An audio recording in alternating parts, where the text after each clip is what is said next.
사랑의 아버지 하나님, 주님을 만나기 전에 우리는 무거운 짐진 죄인이었습니다. 그리고 하나님의 영광에는 들어갈 수가 없는 자였습니다. 그런데 하나님께서 이렇게 우리를 사랑하셨습니다. 하나님의 풍성한 긍휼하심이 우리 주님 십자가를 통하여 나타났고, 우리가 그 은혜를 믿음으로 말미암아 구원받아 세상에 속한 자로서 하나님께 속한 거룩한 자가 되었습니다. 이 모든 것이 주님의 은혜입니다. 우리가 짧은 세상 사는 어간에 우리의 삶에는 많은 시련과 어려움이 있습니다. 그러나 그때마다 십자가에 고난받으신 주님이 못자국 난 손 내미시면서 네 죄를 위함이라 내가 너를 사랑하노라, 그렇게 음성으로 들려주시고 주님을 신뢰함으로 참된 평안을 얻어 하나님께 감사 찬송을 드릴 수 있도록 우리에게 은혜를 베풀어 주신 하나님을 이 시간에 우리 모두는 다시 기억합니다. 시편 기자가 노래한 대로 하늘에서 주 외에 누가 우리에게 있습니까? 땅에서도 우리의 사모할 자 오직 한 분 주님 당신밖에 없습니다.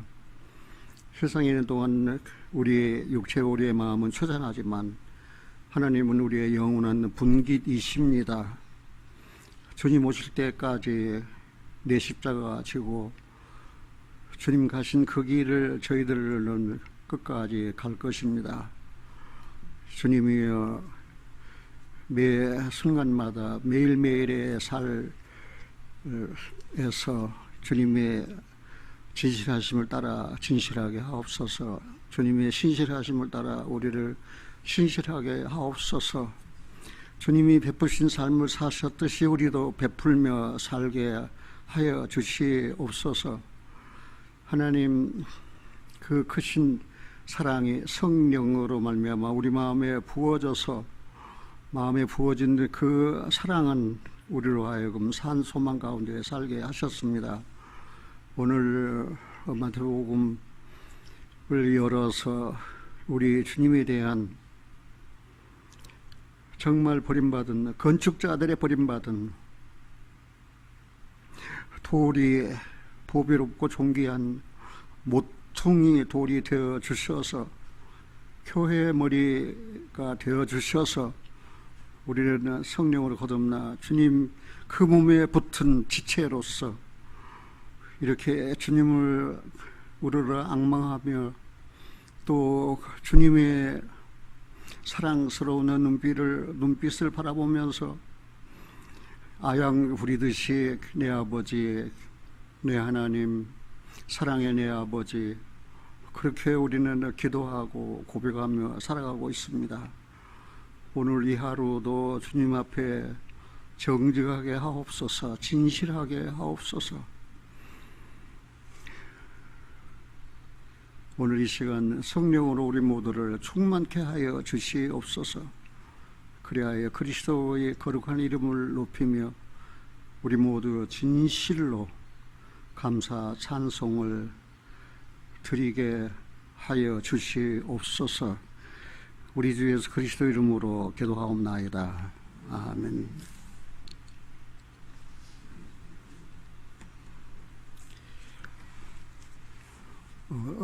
건축자들의 버린 돌이 이제 집 모퉁이의 머릿돌이 되었다고 하는 사실은 여러분들이 이미 다 잘 알고, 또 제가 다시 부원해서 말씀드릴 필요가 없다고 생각되지만, 저는 최근에 주님의 오심이 매우 가까워짐을 보면서 정말 나를 사랑하시고 당신의 몸을 희생하셔서 나를 구원하신 그 예수님에 대해서 좀 더 알기를 원하고, 또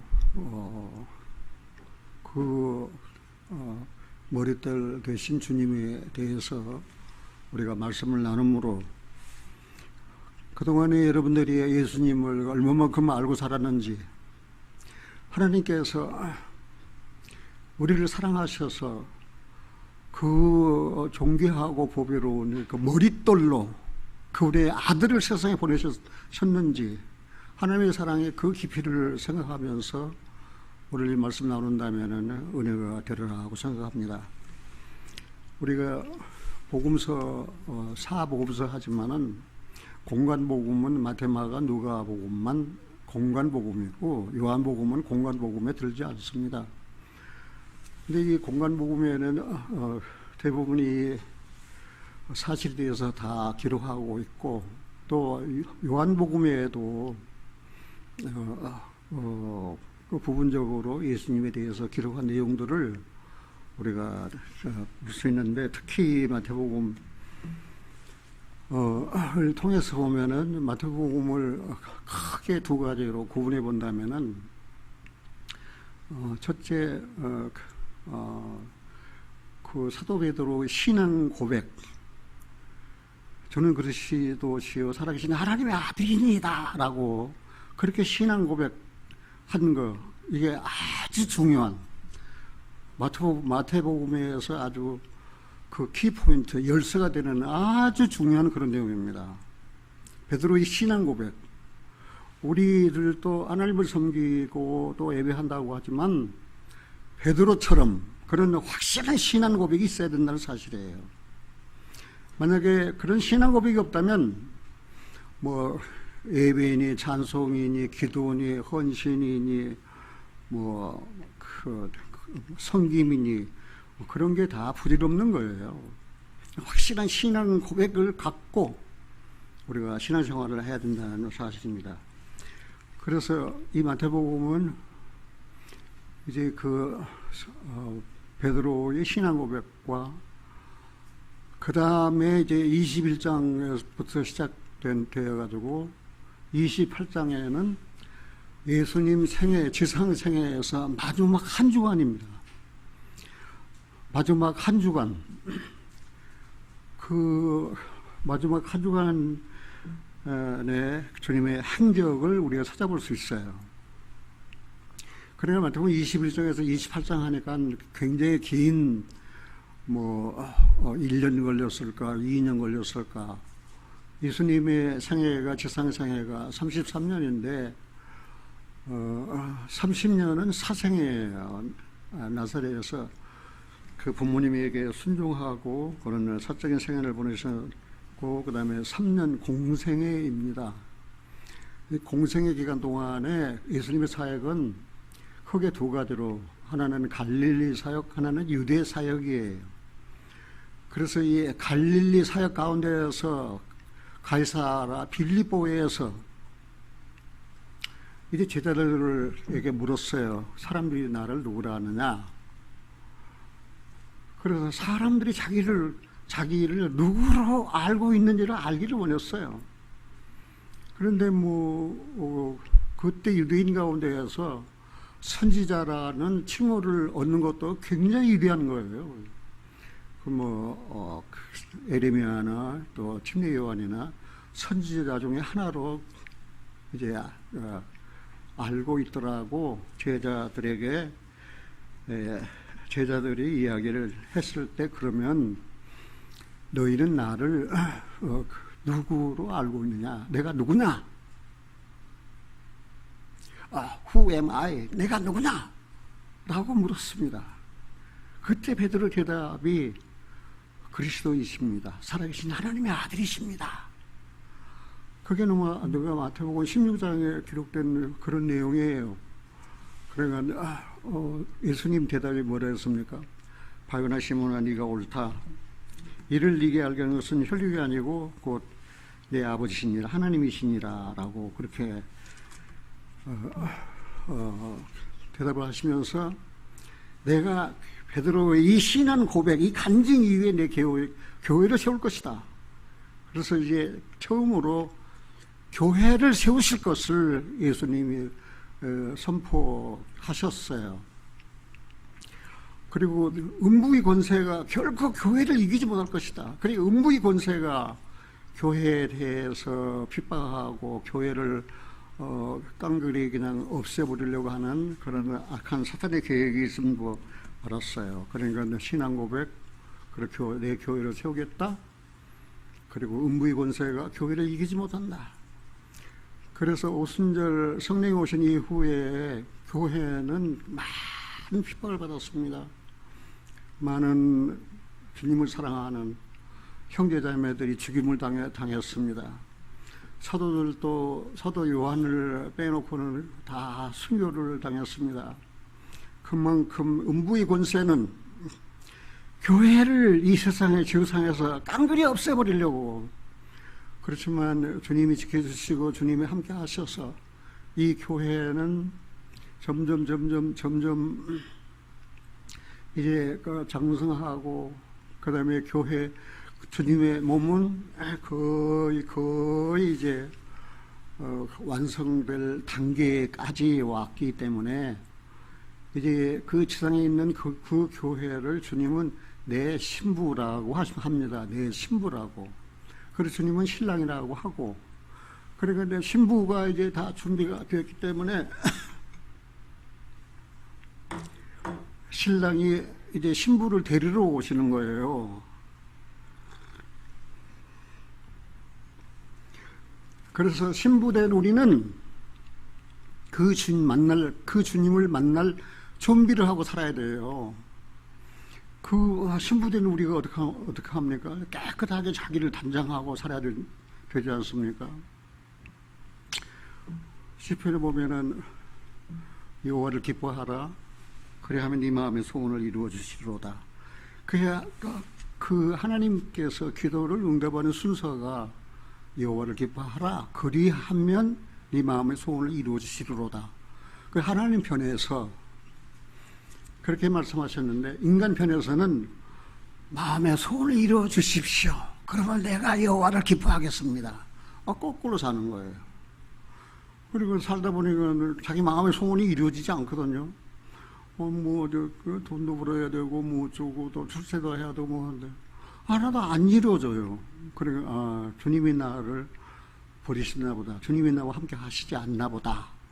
그리고 실망하고, 또 좌절하고, 그런 경우가 참 많아요. 저도 어렸을 때는 그랬어요. 내 소원을 이루어주시면 내가 하나님을 기뻐하겠습니다. 그래서 조금 성장한 다음부터 달라졌어요. 여호와를 기뻐하는 것이 먼저, 그 다음에 내 마음의 소원을 이루어주는 게 그 다음이에요. 지금도 예수 몇십 년 믿었다 하는 사람들도 우리가 거꾸로 살아요. 내 소원 먼저 이루어달라고. 전에 아침에도 엎드려서 하나님 기도했거든요. 이거저거 기도하고 나니까 다 감사밖에 없더라고요. 뭘 해달라고 할 것이 없어요. 왜요? 너희 먼저 그 나라와 그 의를 구하라. 그리하면 이 모든 것을 너희가 더하시리라. 그러니까 뭡니까? Kingdom of Heaven, His righteousness. 그러니까 하늘나라가 이미 내 안에 이루어졌잖아요. 그의 의를 구하라. 그 의가 내가 이루어졌잖아요. 그러면 이 모든 걸 더하시라. 더하시겠다고 하나님이 약속하셨는데 내가 뭐 이것 달라고 말입니다. 그 머리에겐 두 딸이 있는데 다고 하느니라. 다고 하는 신앙 그게 아니에요. 이미 다 주셨잖아요. 내 사정을 나보다 주님이 더 잘 아셔요. 그런데 뭐를 주님을 말이지, 아무것도 모르는 사람처럼 말이지, 그냥 그럴 거 없어요. 그냥 하나님 감사합니다. 우리 데살로니가 5장에 그랬잖아요. 범사에 내가 앞에 하면 그 다음에 따라서 해보세요. 범사에 항상 쉬지 말고 너희 구할 것을 감사함으로 하나님께 아뢰라. 그럼 뭐예요? 모든 지각이 뛰어나면 하나님의 평강이 여기 온다고 그랬잖아요. 그게 우리 생활이에요, 생활. 그냥 지식적으로 알고 있는 것이 아니고. 그래가지고, 땅에서 매면 하늘에서도 매고, 땅에서 풀면 하늘에서도 풀린다고 그랬어요. 그게 진정한 신앙 생활을 하는데 첫걸음이에요, 그게. 이제 이 마태복음도 첫 번째 중요한 내용이 바로 그거예요. 이제 신앙 고백에 저는 그리스도시여 살아계신 하나님의 아들입니다. 그렇게 신앙을 고백을 했잖아요. 이게 아주 중대한 고백입니다. 그런데 말입니다, 만약에 베드로의 이런 신앙 고백이 없었다면 어떻게 됐을까요? 사람들이 예수를 선지자 정도로 알아. 그러면 예수님이 세상에 오신 목적이 잘못된 거 아니에요. 자칫 잘못하면 말입니다, 메시아로 세상에 오심이 실패할 수도 있었다 그 말입니다. 뭐가 없었다면, 베드로 신앙 고백이 없었다면, 그냥 사람이 아는 대로 선지자 정도로 유대한 사람, 성인 중에 한 사람 그렇게 알고 끝났다면 메시아로 세상에 오신 예수님의 사역이 실패할 수도 있는 아주 중요한 기로예요. 기로란 말이 무엇입니까? 갈 방향을 정하는 거예요. 여기까지 와서 이제는 기로, 갈 방향. 그러니까 하나님 편에 속하느냐 아니면은 마귀 편에 속하느냐, 그게 기로. 그래서 예수님은 예루살렘에서 죽어야지, 예루살렘 밖에서 죽으면 그거는 헛된 죽음이에요. 예루살렘에서 죽으셔야 돼. 구원받은 그리스도인들도 말아요. 구원받은 그리스도인들도 죽으려면 그리스도 안에서 죽어야지, 그리스도 밖에서 죽으면 그거는 개죽음이에요.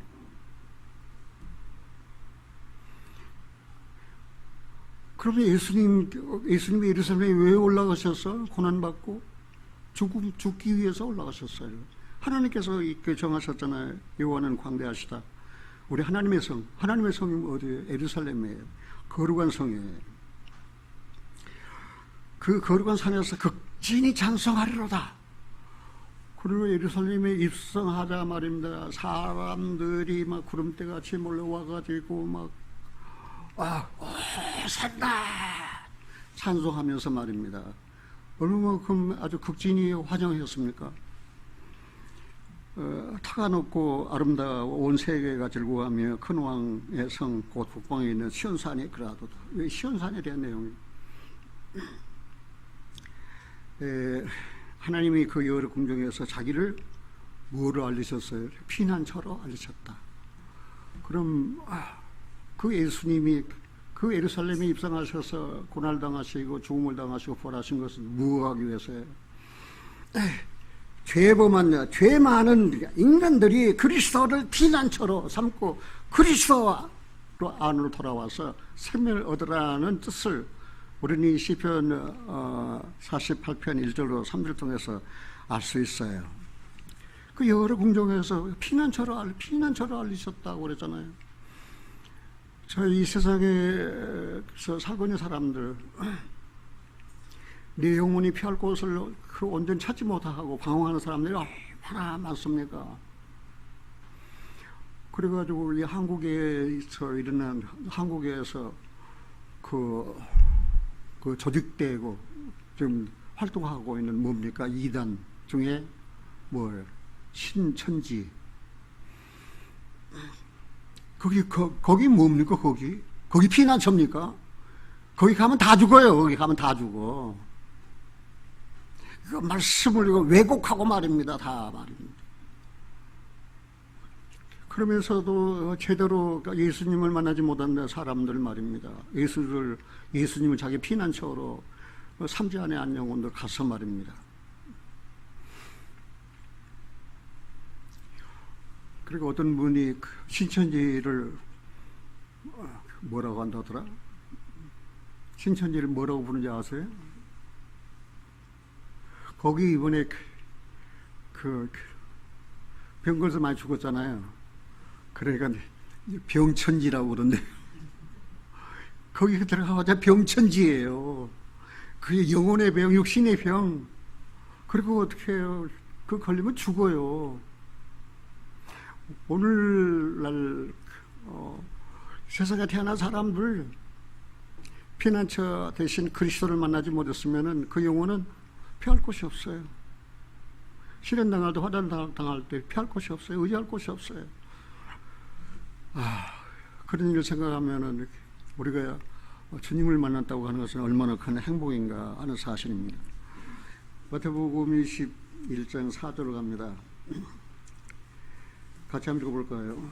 시온딸에게 마태복음 21장 5절 시온딸에게 이르기를 네 왕이 니기만하니 그는 겸손하여 낙이 곧 몽에 매는 짐승의 새끼를 탓도다 하라 하였느니라.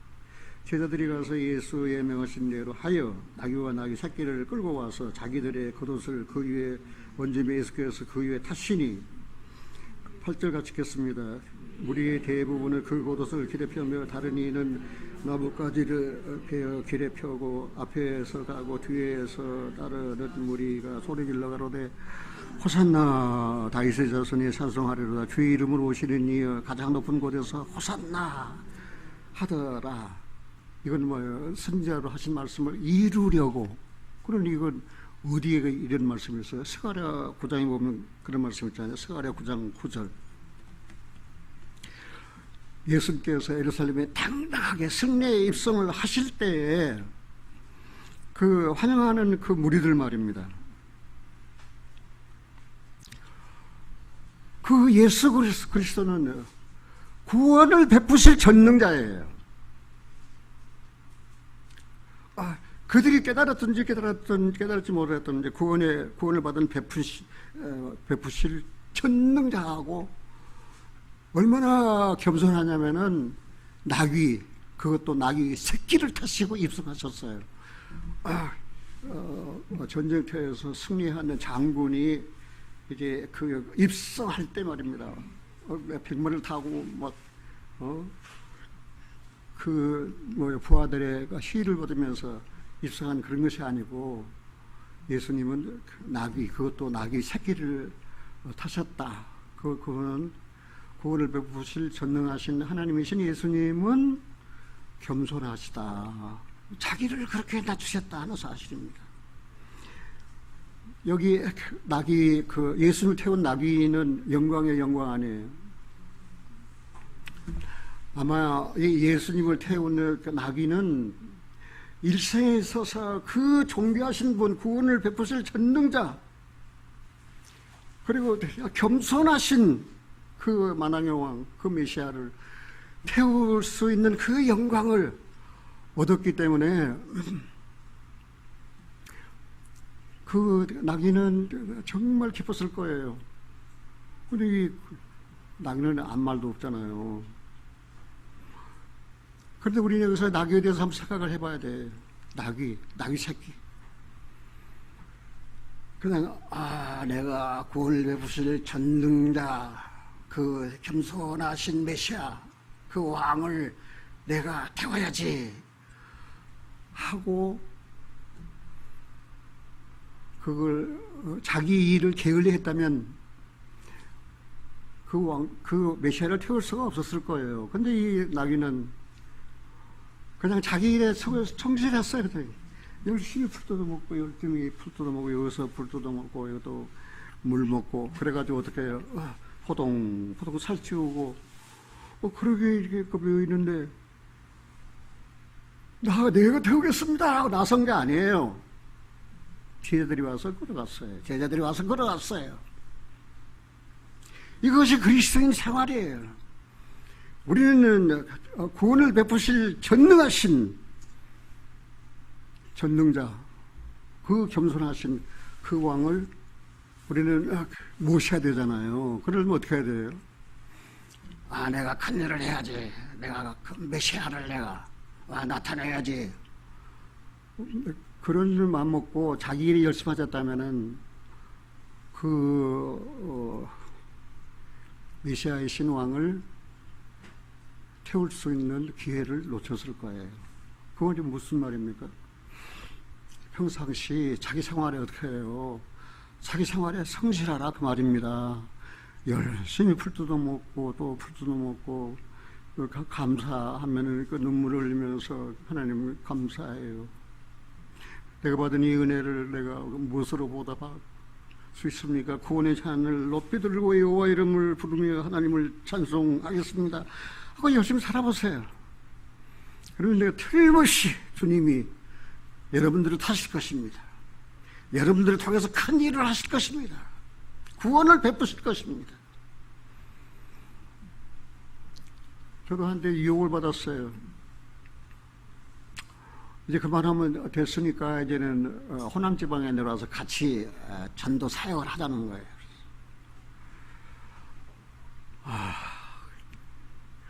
그건 내 마음의 소원이기도 하지만은 지금 그 결단한다는 게 굉장히 어려워요. 나는 더군다나 5남매 아버지인데, 그리고 한 아내의 남편인데, 내가 전도한다고 멀리 가버리면 이 내 자식들 누가 고등학교, 대학교 누가 공부시켜주고 누가 어떻게 하느냐. 하느님께 맡기면 되지. 그래, 맡깁니다. 맡겼습니다. 맡겨집니까? 그냥 내가 다 그대로 짐지고 있는데. 그래서 결단을 못하고 그날 밤에 밤새 저는 기도하고 울면서 주님과 씨름을 했어요. 그리고 딱 결정을 했어요. 하나님, 나는 내일 합니다. 하나님은 하나님 일을 하세요. 나는 내일 해요. 내일이 뭡니까? 내 처자식들 굶겨 죽이지 않으려면 열심히 일해야 되잖아요. 열심히 직장 생활하고 일하고 말입니다. 밤낮 없이 말입니다. 그랬더니 그 다음날부터서 그냥 며칠 전에서 전도 일 터져가지고 말입니다. 막 그냥 얼마나 바빴는지 그냥 경기도 일대 다 누비고 이제 의정부 송산 포천 다 누리고 경기도 화전 파주 어떻게 쉴 수가 없어요. 이발을 할 수가 없었다니까요. 이발을 하다가 아는 얼굴 같아서 이렇게 보니까 나한테 전도받은 사람이잖아요. 이거 빨리 머리 깎고 나 좀 더 이야기 좀 해줘요. 그리고 얼마나 바빴는지 모릅니다. 그럼 내가 결정 잘했어요, 못했어요? 난 내일 한다니까요. 하나님이 일하시는 거예요. 내가 열심히 내일에 정진했을 때 주님이 나를 통해서 역사하시는 거예요. 그거를 저는 봤어요. 그래서 마태복음 21장 나귀와 나귀 새끼에 대해서는 내가 깨달은 게 참 커요. 이 나귀 새끼가 그냥 태울 욕심만 생겨가지고 지일하지 않고 뜯어먹을 거 안 뜯어먹고 말이죠. 빼빼 말라가지고 누가 그런 나귀 새끼를 탑니까? 네? 구원을 베푸실 전능자가 말입니다. 사랑하는 형제변자님들이요. 그러니까 내일에 어떻게 해요? 네, 내일에 성실하게 살아요. 하루하루 성실하게, 진실하게, 거룩하게, 참되게, 의롭게 그렇게 사는 거예요. 그렇게.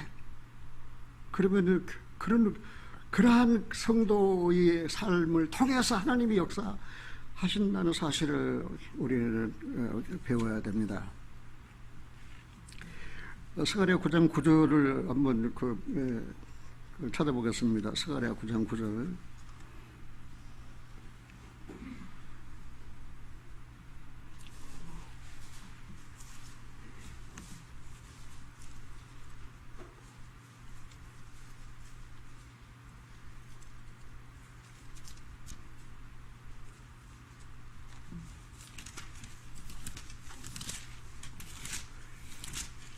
9장 9절을 찾으셨으면 같이 한번 읽어보겠습니다. 같이 한번 읽어볼까요? 시온에 따라 크게 기뻐할지어다. 예루살렘에 따라 즐거이 부를지어다. 보라, 네 왕이 네게 임하시나니 그는 공의로우며 구원을 베풀며 겸손하여 나귀를 타나니 나귀의 작은 곳 나귀의 새끼니라. 예, 시온에 따라 크게 기뻐할지어다. 예루살렘에 따라 즐거이 부를지어다. 왜요? 시온의 딸 예루살렘이 크게 기뻐할 건 무엇입니까? 이제는 구원을 베푸실 전능하신 하나님께서 그 나귀 그것도 새끼를 타고 입성하실 사실에 대해서 이미 선지자를 통하여 다 말씀을 하셨어요. 그러니까 시온에 따라 크게 기뻐할지어다. 예루살렘에 따라 즐거이 부를지어다. 보라, 네 왕이 네게 임하나니 그는 공의로움에 구원을 베풀며 겸손하여 나귀를 타나니 나귀의 작은 곳 뭐예요? 새끼니라. 구원을 베풀며 전능하신 하나님, 거기에 입성하신 거예요. 그러니까 그 시편 48편을 성취하셨죠. 또 스가랴 9장 9절을 성취하셨죠. 그 이사야 62장에 보면 이렇게 기록된 데가 있어요. 이사야 62장 11절에 보니까 이사야 62장 11절 여호와께서 땅끝까지 반포하시되 너희는 딸 시온에게 이르라. 보라, 네 구원이 임하느니라. 보라, 상급이 그에게 있고 부흥이 그 앞에 있느니라 하셨느니라. 사람들이 너를 일컬어 거룩한 백성이라 여호와의 구속하신 자라 하겠고 또 너를 일컬어 찾은받은 자요 버리지 아니하는 성읍이라 하리라. 이렇게 그 이사야 선자를 통해서도 여호와 땅끝까지 반포하셨는데 딸 시온에게 이르라. 보라, 네 구원이 임하느니라. 그러니까 마태복음 21장이 이르렀잖아요. 네 구원이 임하느니라. 갈릴리에서 사역하다가 예수님이 예루살렘으로 가자. 그래서 갈릴리 떠나 예루살렘에 지금 입성하셨어요. 네 구원이 임하느니라. 시온성 예루살렘아, 네 구원이 임하느니라. 구원이 거기 임했잖아요. 오늘 우리는 이 세상 한번 생각해 봅시다. 그 어디를 가도 구원자를, 구원하실 전능자를 찾아볼 수가 없어요. 그런데 하나님께서는 이 세상에 어떻게 해요? 구원을 베푸실 전능자를 보내셔서 안 보내셨어요? 전능자를 보내셨어요. 이제는 기뻐하고 즐거워해야 하는데 그 구원을 베푸실 전능자를 만나지 못한 사람은 즐거워할 수도 없고 기뻐할 수도 없지요. 그리고 네 구원이 임하느니라. 그래서 구원받은 사람은 예수님이 구원받은 자의 상급이에요. 상이에요. 구원받은 사람은 상 받았어요? 안 받았어요? 받은 상이 뭐예요? 예수님이 내 상이라니까. 예수님으로 나에게 상을 베푸셨어요. 상을 베푸셨어요. 사람들이 너를 이끌어 거룩한 백성이라. 그래서 베드로처럼 참된 신앙 고백 있는 사람은 거룩한 백성입니다. 여호와의 구속하신 자라. 여호와께서 구속하신 자예요.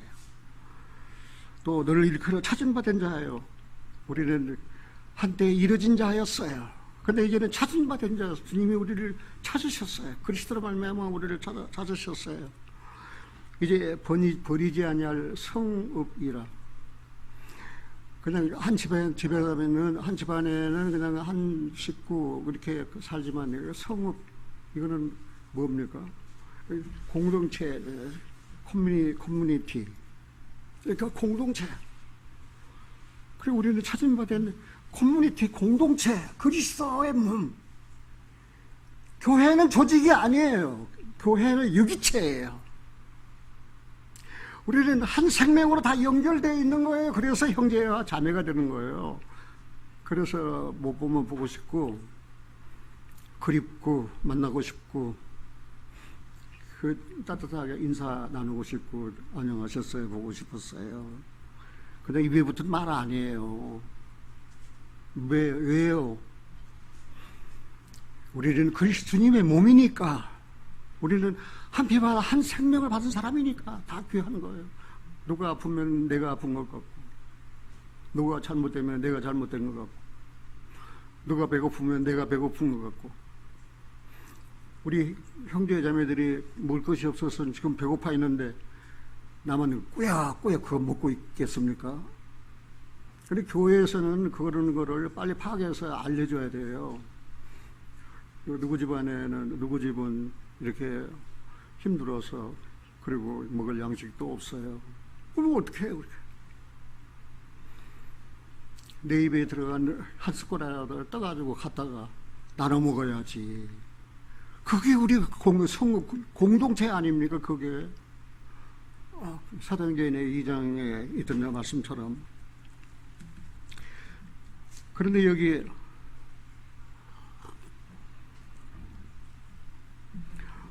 이제 문제가 있어요. 예루살렘에 그렇게 입성을 하는데 축하해 주는 사람이 있는가 하면은 반대하는 사람이 있어요. 축하하는 사람이 있는가 하면은 여기 보니까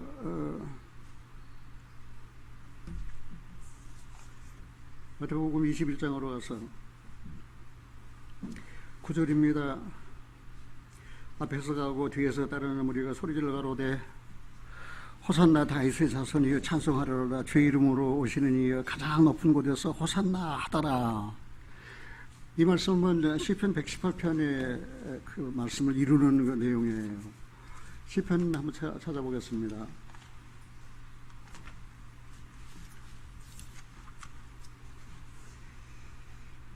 시편 118편입니다. 22절입니다. 시편 118편 22절. 건축자의 버린 돌이 진모퉁이 머리돌이 되었나니, 건축자의 버린 돌이 진모퉁이 머리돌이 되었나니. 이 건축자들은 누굽니까? 어떤 사람은 이 건축자는 하나님이다. 하나님이 아니에요. 하나님은 집 주인이에요. 이 건축자는 말입니다. 유대인의 지도자들이에요. 대제사장들, 관원들 말입니다. 장로들 말입니다. 이 건축자들이에요. 그 건축자의 버린 돌이 진모퉁이 머리돌이 되었나니 이는 여호와의 행하신 것이 우리에게 기이한 바로다. 이들은 여호와 정하신 것이라 이날에 우리가 즐거워하고 기뻐하리로다. 25절 같이 읽겠습니다. 여호와여 구하옵나니 이제 구원하소서. 여호와여 우리가 구하옵나니 이제 형통케 하소서. 여호와 이름으로 오는 자가 복이 있으며 우리가 여호와의 집에서 너희를 축복하였도다.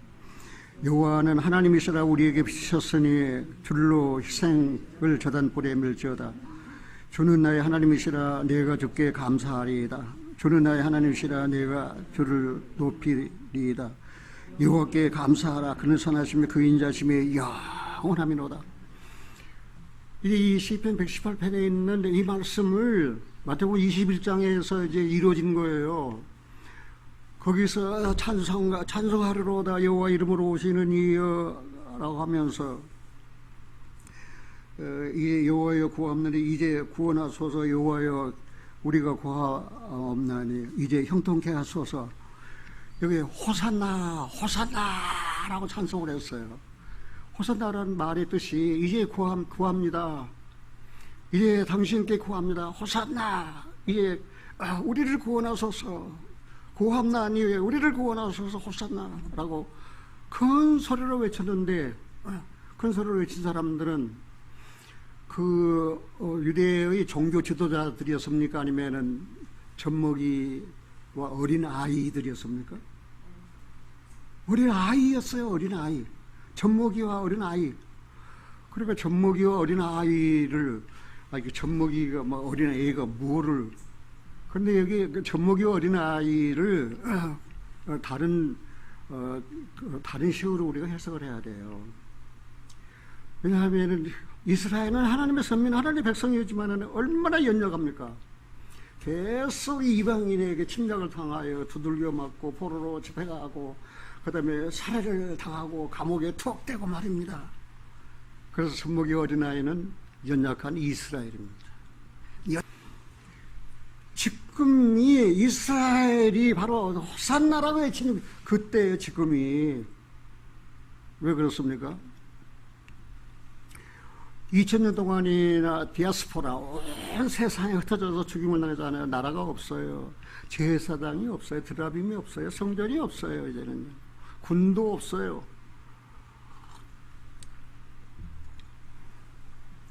그런데 그런 이스라엘이 말입니다. 또 1948년 5월 14일 독립을 하고 나라를 세워버렸어요. 이제는요. 이스라엘이 건국됐잖아요. 이스라엘 건국일이 대한민국 건국하고 비슷해요. 70년 지났어요. 그런데 이스라엘이 이스라엘로 제대로 활기를 펴고 살아야 될 텐데 말입니다. 지금도 계속 이란이라는 나라는 제1 사탄 대적이 미국입니다. 제2 사탄 마귀가 이스라엘입니다. 그래서 이란은 이스라엘을 태평양 바닷속에 완전히 다 장사 지내버리기 전까지는 이스라엘에 대한 공격 멈추지 않겠다고 이미 선언을 했어요. 그런데 이 연약한 이스라엘을 어떡합니까? 이제 호산나, 이제 구원하소서, 이제 우리를 구원하실 때입니다. 이제 우리를 구원해 주소서. 그래서 67년 6.1 전쟁 때 말이에요. 6일 만에 그냥 딱 그 에집트 그냥 비행기 하나 뜨지 못하고 완전히 다 박살내버렸잖아요. 그게 뭡니까? 구원을 베푸신 전능자가 함께 하시고 있어요, 지금. 며칠 전에 메일을 하나 받았는데요. 일어나십시오. 깨어 있어라. 이제 주님이 금방 오신다. 그런 메시지를 받았어요. 이스라엘에 돌아간 내용을 보니까 그래요. 빌 게이츠가 말입니다. 돈 굉장히 많은 사람이에요. 이번에 코로나를 통해서 말입니다. 생체 칩 이마나 오른손에 받을 칩을 개발할 거다. 그리고 어마어마한 돈을 말입니다. 코로나 백신을 만들었다고 해가지고 어마어마한 부를 치부할 거다. 그 빌 게이츠 그거 뭐 하는 사람입니까? 지금 그런 시대까지 와 있다는 사실입니다. 사랑하신 여러분들이요. 여기 그랬잖아요. 여호와여 구하옵나니. 이스라엘이 이제 하나님 앞에 기도하는 거예요. 여호와여 이제 구하옵나니 이제 구원하소서. 호산나. 여호와여 우리가 구하옵나니 이제 형통케 하소서. 지금 이스라엘의 대적은 주변에 집니다. 꽉 차 있어요. 시리아, 그 다음에 터키, 그 다음에 러시아, 고까마국, 고멜 참 다 하고 있어요. 시리아에 다 포진하고 있는 거예요. 그러니 이 연약한 이스라엘, 젖먹이와 같은 이 이스라엘이 말입니다. 하나님 앞에 구할 수밖에 없잖아요. 그런 젖먹이의 찬송을 하나님께서 온전케 하셨다. 이스라엘이 호산나 여호와여 구원하옵소서. 그거를 하나님이 응답하셔서 이스라엘을 형통케 하십니다. 그게 하나님의 계획, 하나님의 뜻입니다. 지금 거기까지 왔어요. 제3성전이 거의 다 지금 지어질 단계가 다 됐어요. 그러면은 우리는 어떻게 돼요? 그리스도인들은 이따가 남으면 안 돼요. 가야지. 이제 휴거되는 거예요. 7년 환란이 이제 시작되는 거거든요.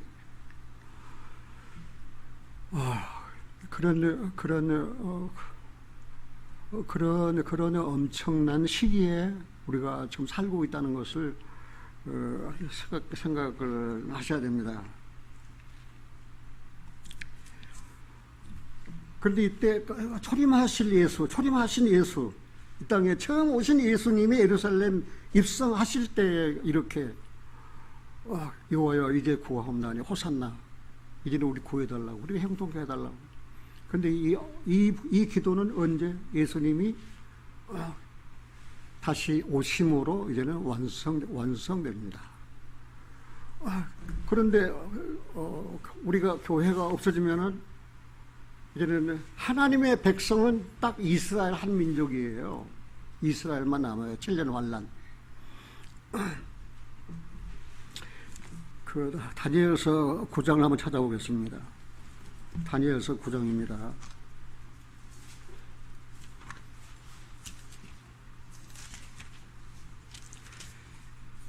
다니엘서 9장 27절입니다. 다니엘서 9장 27절. 다니엘서 9장 27절 같이 한번 읽어볼까요? 그가 장차 많은 사람으로 더불어 한 이래 동안의 언약을 굳게 정하겠고 그가 그 이래 절반에 제사의 예물을 금지할 것이며 또 강포하여 미운 물건의 날개를 의지하여 설 것이며 또 이미 정한 종말까지 진노가 황폐케 하는 자에게 쏟아지리라 하였느니라. 그가 장차 그가 누구예요? 그가 장차 많은 사람으로 한 일에 동안의 언약을 국회에 정하겠고 그리고 교회가 없으면은 이제 한 일에 그리고 이 단일의 70일에는 아주 굉장히 중요한 예언인데 69일에는 다 지나갔어요. 이제 한 일에만 딱 남았어요. 이 한 일에는 교회에 해당되는 게 아니에요. 이스라엘에 해당되는 거예요. 교회가 없어지니까 교회가 사라지니까 이 땅에는 하나님의 백성 이스라엘 하나님의 백성이 이스라엘에 남아서 그들이 한 일회를 치르는 거예요. 한 일회가 얼마입니까? 1일이 1년이니까 한 일회니까 7일이니까 얼마입니까? 7년 이해예요. 그래서 많은 사람으로 언약을 굳게 세워요. 그가 이게 누굽니까? 적그리스도입니다. 그래가지고 이제 중동에 평화가 성립되는 거예요. 그리고 락 오브 둠 그 회교 사원 거기가 지성소 자리예요. 거기에다가 제3성전을 짓도록 이제는 그가 허락하는 거야. 그가 누구? 적그리스도예요. 이제 그래가지고 이제 7년이 시작되는데 일의 절반인 거 얼마입니까? 3년 반이에요. 그 언약을 그 평화의 언약을 깨버리는 거예요. 중동 평화를 깨버리는 거예요. 그리고 성전에 떡 앉아가지고 그가 내가 하나님이다라고 이제 이야기를 합니다. 그 시점이 지금 다 왔어요. 지금 그걸 우리가 보고 있다니까요. 그거를. 그러니까 이 성경이 얼마만큼 다 거의 99% 완성됐어요. 다. 와, 너무나 놀랄 일이에요. 이건 팩트예요. 이거는 내가 지어낸 이야기, 꾸며낸 이야기가 아니에요. 그리고 일의 절반 이제 언약 깨져요. 적그리스도가 통치해요. 그러니까 뭐예요? 이마에 표를 받아. 그리고 물건을 살았다고 하면 쭉 하면 쭉 하면 통과. 쭉 통과. 그리고 사. 그래야 매매 먹고 살죠. 그리고 구원 못 받은 사람은 들림 받지 못한 사람은 어떻게 되는가? 도시에 살면 안 돼요. 저기 무인 고도나 가야 돼요. 가서 이제는 자급자족 해야 돼요. 농사 짓고 살아야 돼요. 그 7년이 다 지날 때까지 육체로 살아남아야 돼요. 그래야 천년 왕국에 들어갈 수 있는 거예요. 목사님 그러면은 구원 안 받은 들림 받지 못한 인간도 그러면 소망이 있네요. 그런데 순교를 각오해야 돼. 순교를 잡히면 그냥 그대로 그냥 처형되는 거예요. 그게 후 3년 반에 이제 계속 19장이 성취되는 거예요. 그래서 공중에 휴거가 된 그리스도인들이 주님과 함께 예루살렘하고 곧 동편 감람산에 이제는 임하는 거예요. 또 그거야 언약을 맺는데 그 언약이 파괴되니까 어떻게 이제는 죽임을 당해요. 그 후 3년 반 동안 그것이 계시록 6장에 붙어서 19장까지 일어나는 땅의 지상에서 일어나는 그 엄청난 재난들을 그들은 받는 거예요.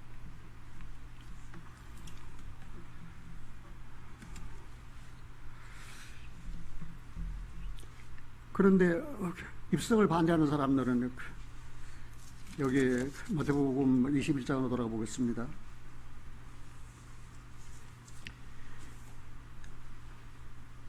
45절입니다. 마태복음 21장 45절 대제사장들과 바리새인들이 예수의 비유를 듣고 자기들을 가리켜 말씀하신 줄 알고 잡고자 하나 무리를 무서워하니 이는 저희가 예수를 선지자로 알미었더라.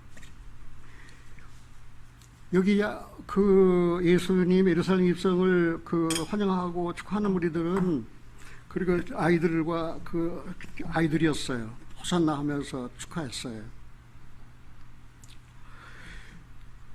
근데 이 건축자들이 누군가? 이 건축자들은 아까 얘기한 대로 유대인 지도자들이에요. 그 이스라엘 민족의 지도자들이에요. 그 제사장들이에요. 장로들이, 서기관이에요. 그들에 의해서 거절당했어요. 21장 15절 보겠습니다. 15절. 마태복음 21장 15절 같이 한번 읽어볼까요? 대제사장들과 서기관들이 예수의 하시는 이상한 일과 또 성전에서 소리질러 호산나 다윗의 자손이 하는 아이들을 보고 분하여 예수께 말하되 저희 하는 말을 듣느뇨. 예수께서 가라사대 그렇다. 어린 아기와 젖먹이들의 입에서 나오는 찬미를 온전케 하셨나이다 함을 너희가 읽어본 일이 없느냐 하시고, 이 건축자들은 아까 대로 이스라엘 민족의 지도자들이에요. 그러면서 그 어린아이, 젖먹이와 어린아이들이 호산나 하면서 찬송하는 것을 그들은 아주 분해가지고 말입니다. 그래, 이 민족의 지도자들이 분한 이유 두 가지가 뭡니까? 하나는 어린아이들의 찬미입니다. 두 번째는 무엇입니까? 예수님이 행하신 이상한 일들. 그 겸손하게 나귀를, 나귀 새끼를 타고 들어오는 거 보니까 말입니다. 구원을 베푸신 전능자였다면 진마를 타고 입성하셔도 시원찮을 텐데, 나귀 새끼를 타고 입성하신 것이나, 또 예수님에 대한 소문을 들었잖아요. 물 위에 걸으시는 것이나, 보리떡 5개와 물고기 2마리로 5,000명을 먹이신 일이나, 나인성 과부의 아들을 살리신 일이나, 그 이상한 일들을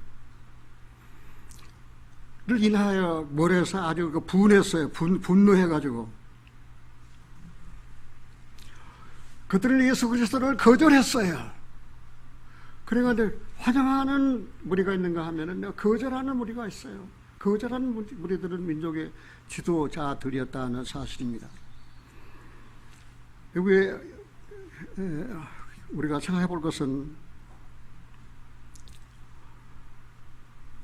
하나님께서 구원을 베푸실 전능자를 예표하는 한 돌을 시원해 두셨어요. 한 돌을. 이사야 28장 16절 한번 찾아보세요. 이사야 28장 16절. 이사야 28장 16절.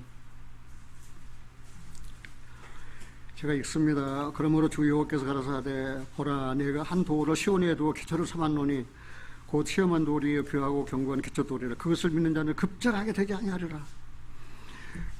하나님께서 말씀하셨습니다. 한 돌을 시온에 두었다고. 한 돌을. 그런데 그 돌이 말입니다, 건축자들이 버린 돌이에요. 건축자들이 버린 돌이 곧 예수 그리스도를 거절했어요. 자기 땅에 오면 자기 백성이 영접하지 않았어요. 리젝트, 거절해버렸어요. 그리고 버렸어요. 그런데 기초를 삼았다 했습니다. 곧 시험한 돌입니다. 귀하고 견고한 기초 돌입니다. 그래서 예수님은 시험을 받으셨습니다. 그리고 그 귀하고 견고한 기초 돌입니다. 그 돌을 깨트리고 그 돌을 십자가에 못 박아 죽였지만 하나님의 사흘 만에 그를 다시 살리셨습니다. 그 돌을 어떻게 할 재갈이 없어요. 인간들은. 어떤 인간의 정부나 어떤 권력자라 할지라도 어떻게 할 수가 없어요.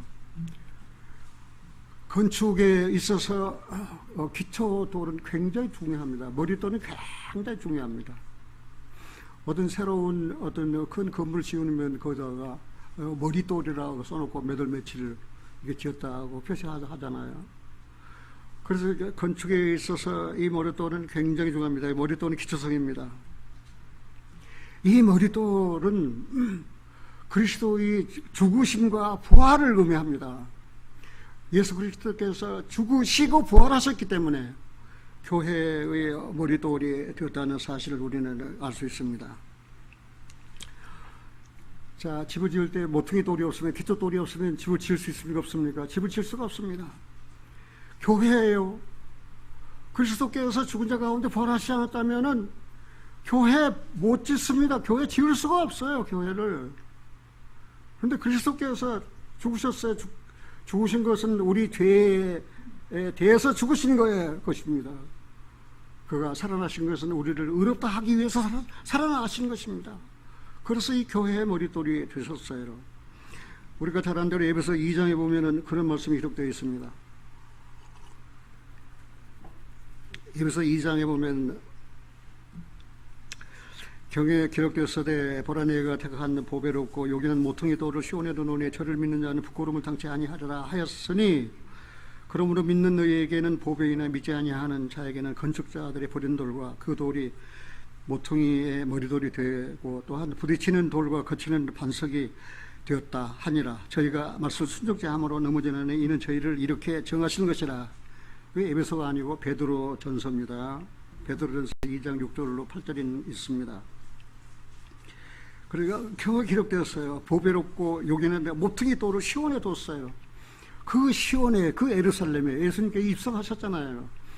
이제 남은 게 뭐예요? 이제 고난, 그 다음에 이제 죽음, 그 다음 이제 부활, 그 다음 승천.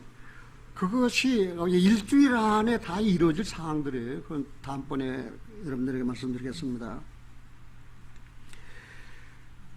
그래서 이 교회는 아까 얘기한 대로 모퉁이 돌이 없으면 집을 지을 수 없어요. 예수님이 건축자들의 버린 돌이지만 그런 이 교회의 머릿돌이 되셨다는 사실입니다. 사도 바울은 그 사실을 이렇게 이야기합니다.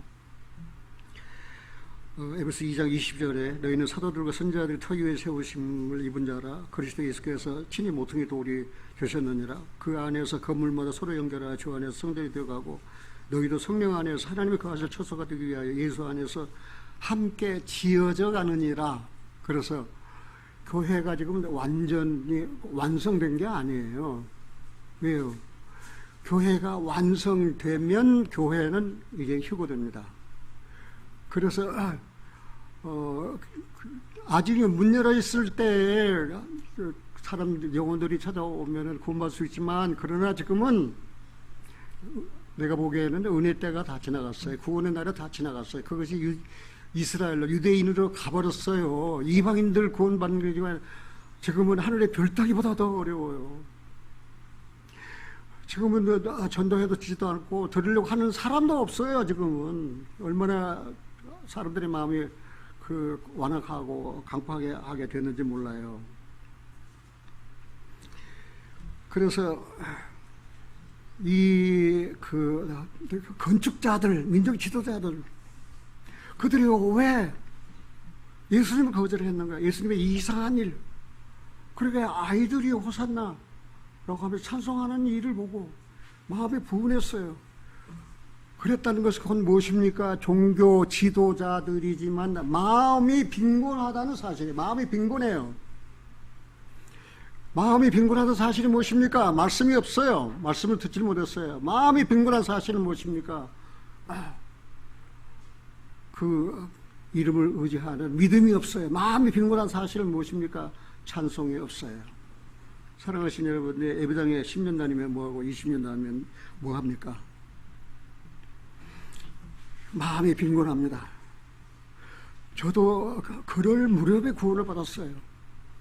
내가 이대로 살아서는 안 되겠다.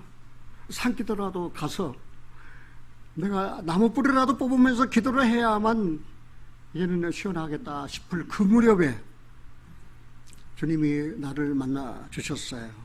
그러니까 그들은 마음이 빈곤하기 때문에 그 빈곤한 마음에는 그리스도가 없습니다. 말씀이 없습니다. 그 다음에 찬양이 없습니다. 복을 누릴 수 있게 은총을 베풀어 주시옵소서. 우리 주 예수 그리스도 이름으로 기도하옵나이다. 아멘.